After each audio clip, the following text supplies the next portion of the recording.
Les textes que nous avons lus, je crois que plusieurs d'entre nous les connaissent, c'est la révolte de Corée. Et ce soir, je voudrais que nous puissions parler de la contestation. La contestation qui peut naître dans l'assemblée où nous nous trouvons. La contestation qui peut naître dans les milieux où nous évoluons. Les milieux où nous évoluons, ça peut être notre maison, ça peut être notre famille, ça peut être notre lieu de travail, ça peut être notre église, ça peut être n'importe où. Le quartier où nous habitons, il y a toujours une contestation qui peut naître. Et la contestation peut avoir plusieurs origines. Et la contestation aussi a des conséquences qui peuvent influencer notre vie. Nous pouvons nous retrouver dans des situations qui ne sont pas avantageuses pour nous. Nous pouvons nous retrouver isolés, nous pouvons nous retrouver marginalisés, nous pouvons aussi nous retrouver maltraités et même vivre de manière malheureuse parce qu'il y a eu une contestation qui s'est soulevée contre nous, il y a eu des choses qui ont été dites à notre sujet, il y a eu des faits qui nous sont reprochés et qui nous mettent dans une situation qui ne nous avantage pas. Lorsque nous nous retrouvons ici ce vendredi, je sais que chacun de nous est venu de manière particulière avec ses problèmes, avec ses soucis, mais je sais que chacun de nous souffre aussi, d'une certaine manière, des contestations qui surviennent dans sa vie. Il y a des gens qui se soulèvent contre toi. Il y a des gens qui s'élèvent pour protester contre ce que tu as fait. Parfois, tu es innocent, tu entends dire des choses sur toi que tu ne comprends pas, et il y a des choses qui t'inquiètent et qui te mettent mal à l'aise. Ce soir, je voudrais que nous puissions voir ensemble, que nous puissions méditer, partant de ces textes que nous avons lus, de quelle manière l'Éternel peut répondre à la contestation qui vient de déstabiliser. Il y a une réponse que l'Éternel réserve chaque fois qu'il y a une contestation qui déstabilise son enfant, qui déstabilise son serviteur, qui déstabilise celui qui reste attaché à lui, celui qui est fidèle à lui, comme nous l'avons chanté tout à l'heure. Garde-moi fidèle, j'ai des choses à faire, j'ai des buts à atteindre, j'ai des objectifs à atteindre, j'ai besoin de rester fidèle. Et celui qui reste fidèle recevra toujours une réponse de l'Éternel. Ce que nous avons lu ici nous retrace une histoire. Il y a les fils de Corée. Il y a Corée. Les fils de Corée, c'est notre sort. Il y a Corée qui est un lévite qui sert à l'église. Mais il est animé d'une certaine ambition. Ce qui est normal, on doit être ambitieux. Il est animé d'une certaine ambition, mais il veut convoiter un poste qui ne lui est pas réservé. Ainsi, il veut prendre la place du souverain sacrificateur que l'Éternel a réservé à Aaron. Il veut prendre la place d'Aaron et en lui naît une certaine jalousie et il monte un complot. Il a une entreprise de destruction qu'il est en train de monter. Il est conscient que seul il ne peut pas y arriver. Il doit se trouver des associés. Il doit se trouver des gens qui les soutiennent, des gens qui ont la même vision, pas la même vision, mais qui ont les mêmes objectifs que lui. Il s'associe à deux personnes qui sont citées là. Il y a Abiram, il y a Dathan. Abiram et Dathan ainsi qu'On sont les fils des descendants de Ruben. Ruben qui est le fils aîné de Jacob. Et lorsqu'on s'en tient à la coutume juive ou à la culture juive, c'est normalement le fils aîné qui devait hériter du pouvoir de son père. Et dans le cas présent, c'est les fils de Ruben qui devraient normalement diriger le peuple d'Israël. Mais il se trouve que par la faute, par la conduite, la méconduite de Ruben, il a été écarté du pouvoir et c'est Moïse, lévite, qui est en train de conduire le peuple d'Israël. Les fils de Ruben, les descendants de Ruben, dans cette situation, ils se sentent frustrés, écartés du pouvoir qui devrait normalement leur revenir, écartés du contrôle de la situation qui devait être la leur. Ils sont frustrés et nourrissent aussi une certaine ambition qui est en fait teintée d'orgueil. Ils sont orgueilleux parce que descendants du fils aîné, du premier-né de Jacob, et devaient en conséquence être ceux qui dirigent. Ils se trouvent maintenant orgueilleux parce qu'ils ne peuvent pas obéir à quelqu'un qui, selon eux, ne devrait pas diriger. Et malgré cela, c'est cette personne que l'Éternel a choisie. Je voudrais dire à quelqu'un ce soir qui est là, lorsque l'Éternel t'a choisi, ne te dis pas que tu vas aller de progrès en progrès sans qu'il y ait des combats. Tu rencontreras des oppositions. Tu rencontreras des gens qui seront contre toi. Tu rencontreras des gens qui estimeront qu'ils ont la légitimité plus que toi. Tu trouveras des gens qui se diront que la place que tu occupes n'est pas la tienne, elle est la leur. Parce qu'ils ont peut-être une qualification que toi tu n'as pas, ils ont peut-être une formation que toi tu n'as pas, mais parce que toi tu as choisi l'Éternel, l'Éternel te placera là où il est. Amen. L'Éternel te placera à la direction. Amen. Il te fera avancer et il te soutiendra. Amen. Quel que soit le vent qui se soulèvera, rien ne viendra te déstabiliser lorsque tu es attaché à l'Éternel. C'est le cas que nous voyons ici. Les Rubénites savent que leur ancêtre s'était méconduit, qu'ils ont perdu le pouvoir, qu'ils sont frustrés, ils sont dans une situation qui ne les met pas en position de pouvoir diriger. Mais ils ont cet orgueil des fils aînés. Ils ont cet orgueil d'être les premiers-nés de Jacob qui doivent régner. Et pour cela, ils tiennent tête à Moïse. Chaque fois, lorsque nous lisons ce chapitre, nous verrons quelque part, Moïse les fait venir, ils refusent de monter. Pour ne pas confirmer la suprématie de Moïse, pour ne pas confirmer la gouvernance ou l'autorité de Moïse, ils refusent de monter avec Moïse. Mais les dieux de justice se s'élever pour ceux qui l'a choisi. Ils peuvent refuser d'obéir à Moïse, mais Dieu sait rendre justice à son serviteur. Amen. Dans cette histoire, nous voyons que la situation générale, que ce soit Corée, qui est lévite, qui est déjà en train de servir, il sait que la sacrificature a été remise aux lévites, qu'ils servent à l'église, donc il est quand même, donc il sert au temple, pardon, il est quand même un serviteur au temple, donc de la famille, de la lignée d'Aaron. Mais malgré cela, il se soulève contre Aaron. Ce que je voudrais que l'on retienne, c'est que la contestation, lorsqu'elle naît, elle peut naître dans le cœur d'un frère, elle peut naître dans le cœur de quelqu'un avec qui on sert, elle peut naître dans la tête de quelqu'un avec qui on travaille. Elle peut naître dans la tête de quelqu'un avec qui on marche tous les jours, on mange ensemble. Corée est un cousin d'Aaron. Il est cousin d'Aaron et de Moïse. Mais il est en train de fomenter les coups. Il est en train de monter une entreprise pour déstabiliser ses cousins. Parce qu'il veut nourrir son ambition. C'est une ambition personnelle. Et pour cette ambition personnelle, il veut entraîner tout le monde pour satisfaire ses propres besoins.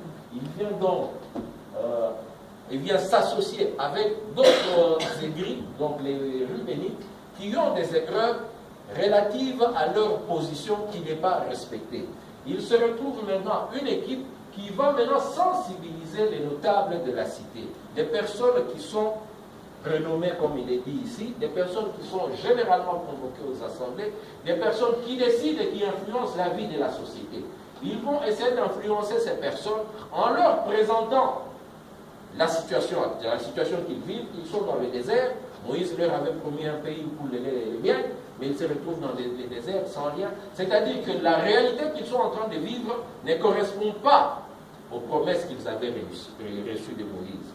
Cela signifie que quelque part, ils sont en train de salir la réputation de Moïse.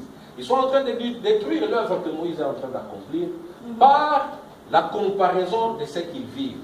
Il peut arriver que dans ta vie, par rapport à ce que tu vis, quelqu'un s'élève pour aller raconter des choses sur toi, pour aller médire sur toi, en tenant compte d'un aspect juste qu'il a aperçu, d'un aspect qu'il n'a pas pris le temps d'analyser. Toi, tu es chez toi innocent, tu ne sais pas ce qui se passe, tu es conscient que tu fais bien les choses, mais pour une petite erreur ou pour une mauvaise interprétation de quelque chose, quelqu'un est en train de parler en mal de toi.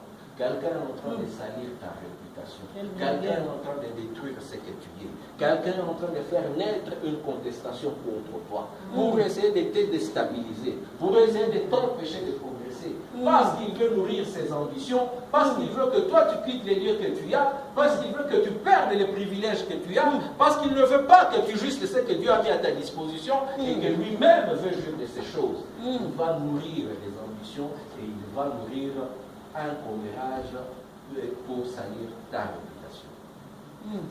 Les fils de Corée sont rassemblés avec les Rubénites. Ils appellent l'assemblée. Ils trouvent maintenant 250 personnes. 250 personnes d'influence qui vont maintenant s'en prendre à Moïse. Lorsqu'ils se retrouvent en face de Moïse et Aaron, ils leur disent que vous n'avez pas le droit de régner sur nous, vous n'avez pas le droit de nous gouverner, vous nous avez assez menti, tout le monde ici est saint, vous n'êtes pas les seuls à qui l'Éternel a donné un pouvoir quelconque, donc nous pouvons désigner d'autres personnes. Donc ils veulent prendre cette place, ils veulent se substituer à ce que l'Éternel avait désigné. Mais à l'écoute de ces choses, j'aime la réaction de Moïse, j'aime cette réaction qu'il a eue. En entendant ces choses, Moïse n'a pas protesté. Moïse ne s'est pas fâché. La première réaction de Moïse, c'était de s'agenouiller, de s'humilier devant l'Éternel, de rechercher la face de l'Éternel, de se tourner vers l'Éternel, de chercher celui qui est au-dessus de toutes choses, de reconnaître sa faiblesse et sa petitesse, reconnaître que lui, il n'est rien par rapport à ce que Dieu est, de reconnaître que ce n'est pas lui-même qui s'est imposé, c'est Dieu qui l'a mis là-bas, parce que il n'a pas le pouvoir de pouvoir diriger ce peuple par ses propres capacités et par ses propres moyens. C'est Dieu qui les guide, c'est Dieu qui les dirige, c'est Dieu qui l'instruit. Ainsi, merci beaucoup.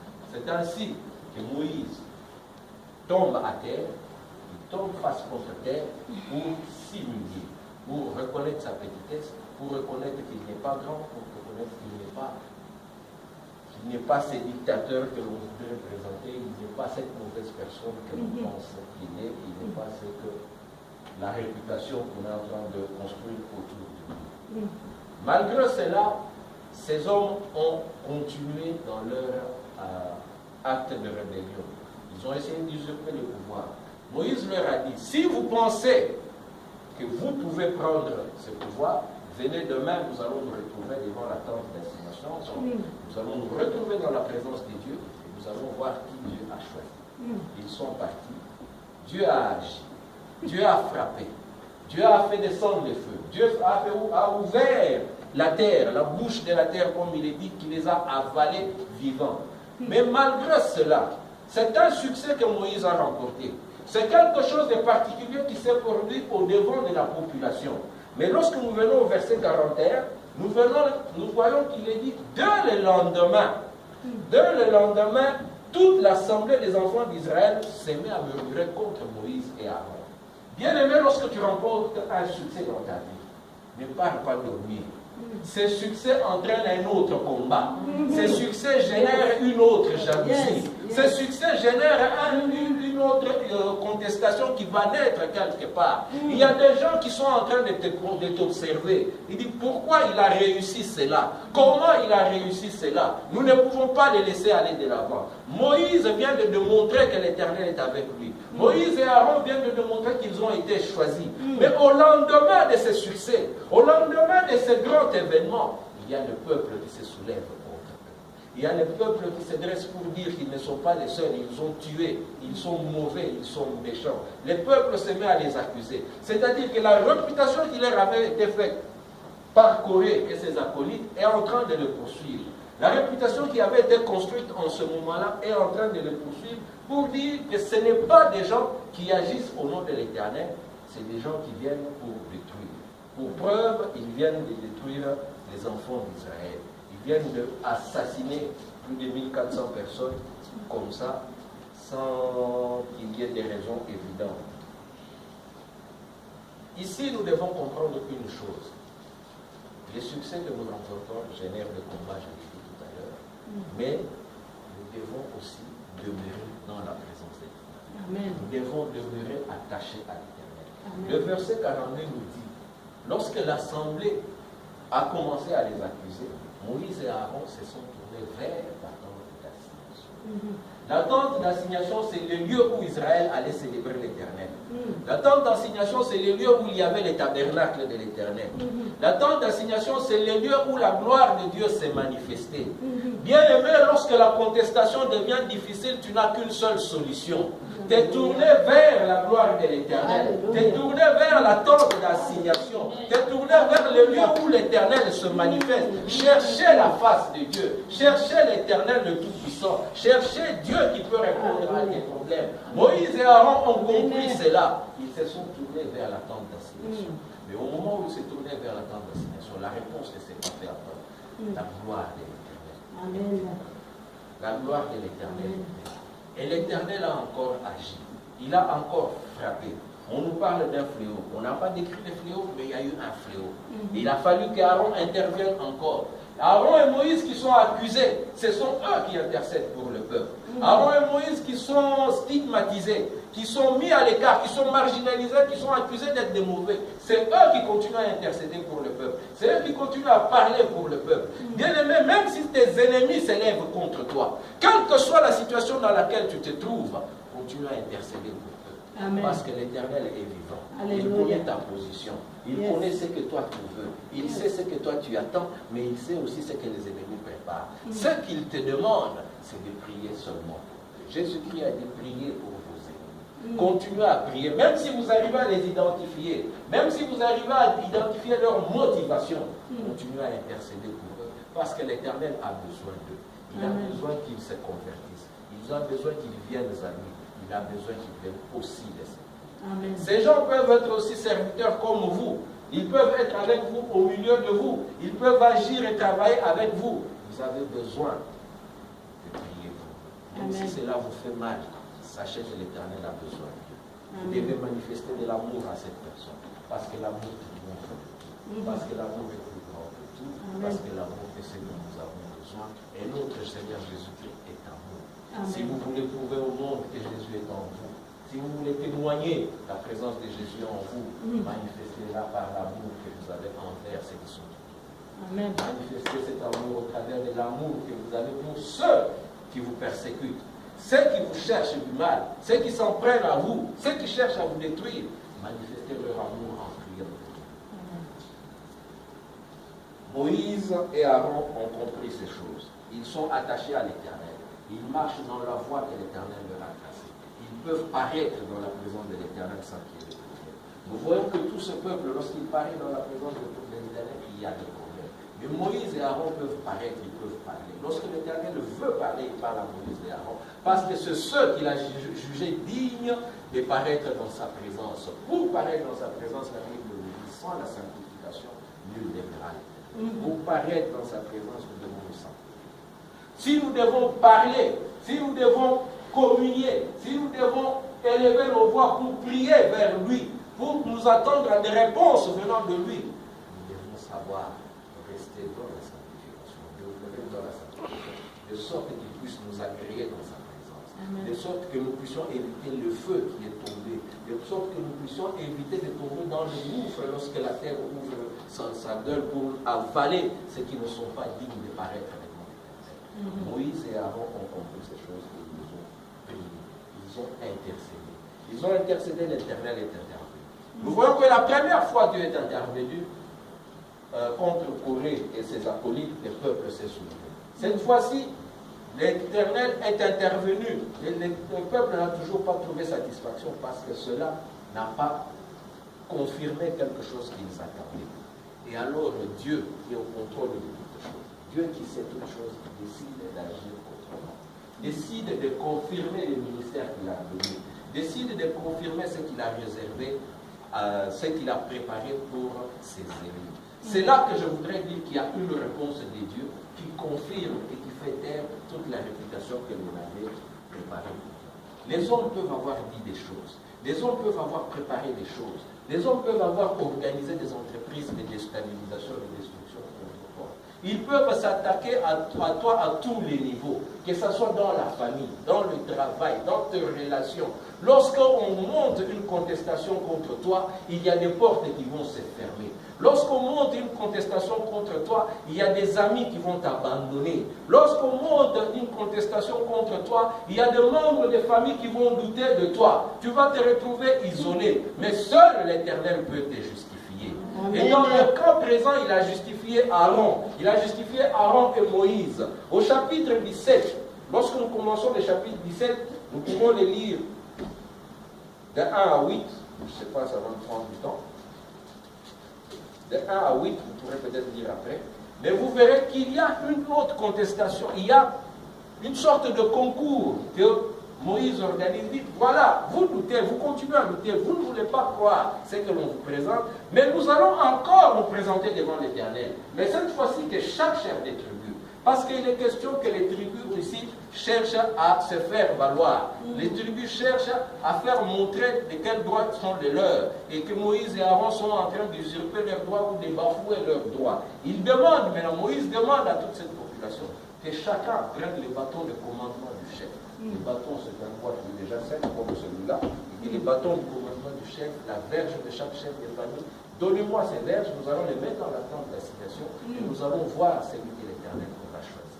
Nous allons voir la réponse de l'Éternel. La réponse de l'Éternel qui va permettre de mettre un terme à toute contestation. La réponse de l'Éternel qui va permettre de rétablir, de redorer le blason de Moïse et d'Aaron qui a été terni par la réputation qui leur avait été faite.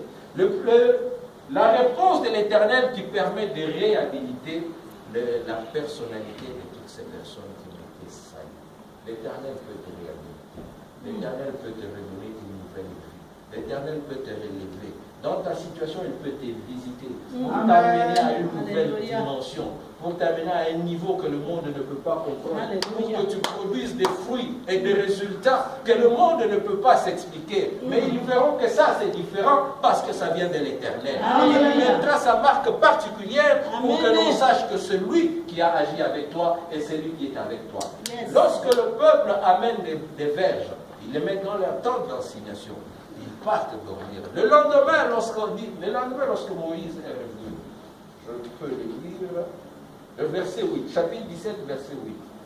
Le lendemain, lorsque Moïse entra dans la tente du témoignage, voici la verge d'Aaron pour la maison de Lévi avait fleuri. Elle avait poussé des boutons, produit des fleurs et produit des amandes. Je ne sais pas si vous comprenez ce processus. C'est-à-dire qu'en temps normal, un arbre ou un bâton ou une branche d'arbre peut produire des fleurs. C'est normal.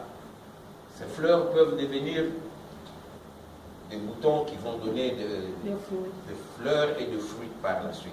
C'est-à-dire que c'est un processus qui s'est fait selon une certaine succession, peut-être par saison, peut-être par mois, par semaine. Il y a une certaine succession d'actions qui vont se produire pour une certaine période.